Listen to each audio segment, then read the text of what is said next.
Good day. Today I want to talk in this talk about religious freedom. And I want to start off by saying there is a yearning in every human heart to be free.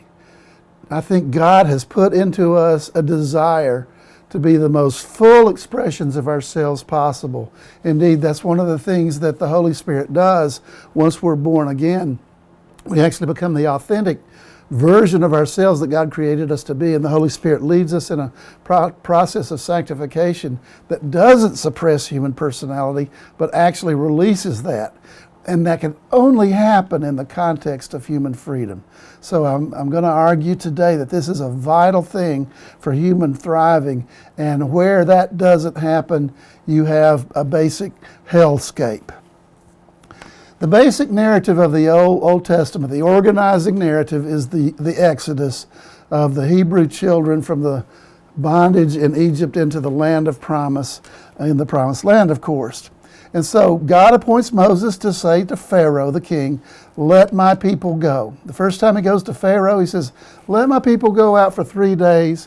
We just want to go out worship there." So Pharaoh doesn't like that. But anyway, Moses 6 more times, which makes for 7, interesting biblical number. 7 times Moses says to Pharaoh, "Let my people go." Why? That they may serve me. So religious freedom is embedded in that primal narrative of the Old Testament. So our political freedom in America is linked to the plea for religious freedom and the activity of God in salvation history to release people that happened over 3,000 years ago. When the New Testament happened, after Jesus came and was ascended into heaven, the church, the early Christians, were spreading the gospel. We have in Acts chapter 4, Peter and John get in trouble with the religious leaders. They say, "You can't talk about this Jesus guy. It's just causing a bunch of trouble." And then in chapter 5, we find that Peter and John actually are proclaiming Jesus. And when they get dragged in front of the Jewish council, the Sanhedrin, they are said, "You weren't supposed to do this." And they said, quote, "But Peter and the apostles answered, 'We must obey God rather than men.'" They claimed their freedom in God. They were stubbornly refusing to go along with whatever imposition against their religious freedom that somebody would want to impose upon them. In the first 3 centuries of the church, Christianity spread like wildfire. The problem was for the Christians is that the Roman government had the emperor cult, that you would have to worship the emperor as a god. Now, a lot of the Romans were pagans. They knew he wasn't God, but they would still go in front of an image of the emperor, take some incense and burn it in front of the emperor, and that was an act of worship, signifying their sort of mix of religious and civic fealty. The early Christians would not do that. So 4 great persecutions broke out, and the Christians, all who were rounded up, and they were subjected to just awful things I won't describe here, but they were rounded up and murdered publicly, and they would be murdered publicly, they would be singing hymns, but they would not give up their religious freedom. America was founded by folks seeking to leave the imposition, and I know I'm an Anglican priest, okay, I get that, but they wanted to leave the Church of England, and the Crown had imposed a Book of Common Prayer on everyone, hoping to bring national unity. The radical Protestants, the dissenters, left and formed America because they were not experiencing religious freedom in England, which I, of course, would support.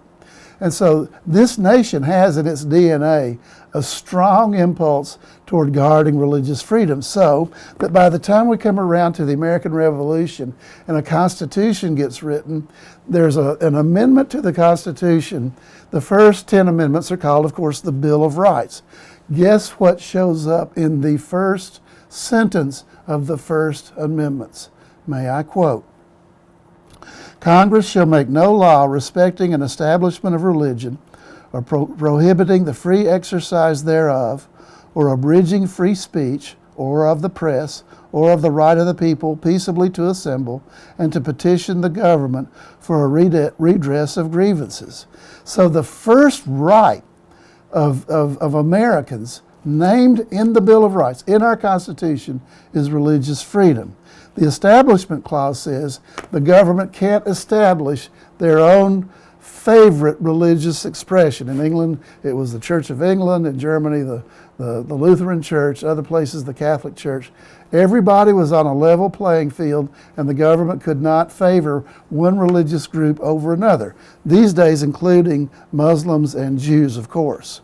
Then the Free Exercise Clause, that the government cannot impose limitations on how people want to worship or exercise their free religion, which of course involves religious belief, religious thought. Now, let me note, there is no mention in the Bill of Rights or the whole Constitution of any language that says that there is a separation of church and state. That took place in 1802 in a letter that Thomas Jefferson written commenting on the Constitution. The culture has always embraced an interplay between church and state as long as these constitutional basics are met. You have chaplains in the military, chaplains in the legislature, national legislatures, and on and on and on it goes. So the issue is, can church, synagogue, or mosque, or anybody else, any other religious community, do what they want? Up to a certain point. I mean, if you have a cult of child sacrifice, the government's going to come in and say, you know, you just can't murder people. That's just not right.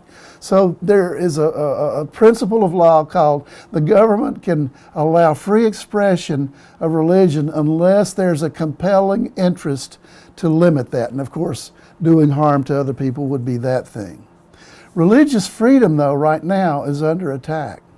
Over 100 colleges and universities have had moves by college administrations to either suppress the Christian student groups on campus or actually kick them off. These things have landed in court over and over again. Catholic adoption agencies, they want to adopt kids out to parents that meet their Catholic beliefs, and they've been threatened to either change their policies or shut down. DHHS tried to force some nuns, the Little Sisters in Washington, D.C., to facilitate access to contraceptives and abortifacients. And these are old celibate women. It's ridiculous. I could go on and on and on. There are Christian groups defending religious freedom. 10 years ago, they would handle 40 or 50 cases a year. Now it's 300 to 400 a year. Religious freedom means that a cultural majority cannot use the government as a club to take away the rights of a religious minority who believe something the majority doesn't believe. This first freedom is vital because once the government is used to limit any kind of beliefs, and these are thought crimes that we're talking about here. Once that happens, you are well down the road to totalitarianism. The 20th century stands as a great example of that. In totalitarian states like Nazi Germany on the right, Soviet Russia on the left, human dignity was placed way down the chain of importance in relationship to the state. A healthy society depends on people having their own thoughts, having their own conversations and debates, and all working together with a full exploration of what is best for society among the people of that society. So to take away religious freedom, to shut down churches or synagogues or mosques or any other group, will necessarily have a harmful effect on society. Do you realize that an estimated number of 350,000 religious congregations, this would be churches and synagogues and mosques and others, operate schools, pregnancy resource centers, soup kitchens, drug addiction programs, homeless shelters, and adoption agencies. If you go to downtown Charlotte, close to where I live, and you go to soup kitchens or Thanksgiving meals, it's all church groups doing that stuff. Finally, religious freedom means that everybody in the culture, no matter what religion you are, gets equal treatment. So Christians and Jews and Muslims, other religions, agnostics and atheists all have the right to practice their freedom. Does that mean that I personally agree with the Muslim belief of holy war? No, I do not. Do I believe that Muslims should have the right to believe whatever they want as long as they're not harming anybody? Yes, I do. All can believe what they want. And that's a marker of a healthy society. So that as we have this free expression, protection of religion, we can live in tolerance. Maybe not agreement, but tolerance and peace. And we can take part in that great national conversation, all equal and free. If we take this freedom away, we lose all of the others that follow, because basically our whole system of law, equal justice before the law, and all these sacred things that we hold dear to us rest on the firm foundation of religious freedom. Once the government controls our thought, any dark thing is possible. Once freedom is taken away, we open the door to totalitarianism. So it's incumbent upon us, beloved Christians and people of goodwill, to guard our freedom of religion. It is a beautiful thing.